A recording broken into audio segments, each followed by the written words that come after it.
little miracle in the midst of the pandemic. It was during the height of the COVID-19 pandemic, and even as religious sisters, we could not have the holy sacrifice. My heart was in such agony, and I longed to have a priest come to the convent again to be able to celebrate Mass for us.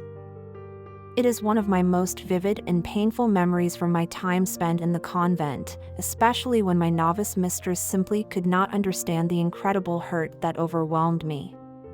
I would weep each night longing to see the face of our Eucharistic Lord at Mass and to receive him at Holy Communion.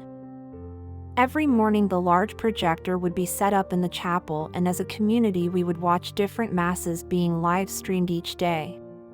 It simply was not the same, and more as the months passed onward, I felt this deep and sorrowful pain becoming more and more embedded within my soul.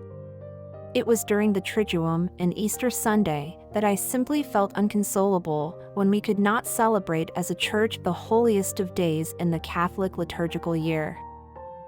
I remember sitting in the chapel reflecting on Psalm 13, especially the words, "How long, O Lord?"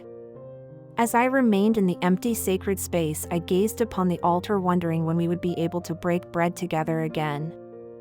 I would close my eyes and imagine the priests celebrating Mass again, and how joyous that day would be when it arrived. But the truth is I did not know, no one knew when we would have Mass again. I prayed and prayed that the Lord could bring peace to my heart while these terrible days seemed relentless and never-ending. It felt like this black cloud remained hovering over my head, and I could not escape the sadness that overpowered me. I simply could not shake the feeling of grief, a profound sorrow that enveloped my whole being. When was this seemingly dark night going to end? I recall one day sitting at the table during mealtime when all of a sudden I heard the superior shouting for us to go outside. I was perplexed, and this was definitely something that we had never done before in the convent prior to this afternoon. I thought to myself, why were we leaving the dining hall to go outside? As I opened the glass doors and poked my head to look upward towards the parking lot, I saw a black car pulled alongside the front of the chapel. As I walked up the stairs, I saw the pastor of the local parish standing there with his sunglasses on his face and a beaming smile. Within his hands he was holding a golden monstrance that was shining brightly in the sunlight. There in the center of the golden sunbeam was the Blessed Sacrament.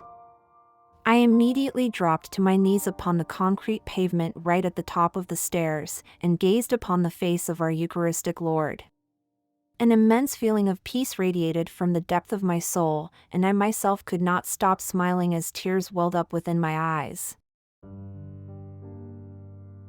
A sea of blue habits surrounded me as little by little other sisters, one by one, began to join me in adoration along the walkway. We could not have the holy sacrifice of the Mass, but God still brought a priest to the convent, and that priest brought my beloved Jesus to me.